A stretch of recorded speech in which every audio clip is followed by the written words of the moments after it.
Showbiz অঙ্গনের পরিচিত মুখ অভিনেত্রী গুলশান আরা আহমেদ মারা গেছেন। ইন্না লিল্লাহি ওয়া ইন্না ইলাইহি রাজিউন। মঙ্গলবার 15 এপ্রিল সকাল 6টায় 40 মিনিটে তিনি শেষ নিঃশ্বাস ত্যাগ করেন। সামাজিক যোগাযোগ মাধ্যমে এক পোস্ট দিয়ে বিষয়টি নিশ্চিত করেছেন পরিচালক কাজল আরফিন অমি। পোস্ট করে তিনি লেখেন, ইন্না লিল্লাহি ওয়া ইন্না ইলাইহি রাজিউন। আমাদের গুলশান আরা আহমেদ আফা আজ সকাল 6টা 40-এ ইন্তেকাল করেন। অমি আরও লেখেন, ব্যাচেলার পয়েন্টে উনি কাবিলার আম্মা নোয়াখালীর চেয়ারম্যানের চরিত্রে অভিনয় করেছেন। আপনাকে আমরা খুব মিস করব আফা। আল্লাহ পাক ওনাকে জীবনের সমস্ত গুনাহ মাফ করে জান্নাতুল ফেরদাউস নসিব করুন, আমিন।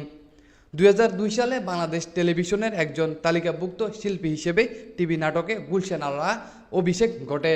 তবে তার প্রবল ইচ্ছে ছিল নিজেকে একজন সোলো চিত্রনেত্রী হিসেবে প্রতিষ্ঠিত করা।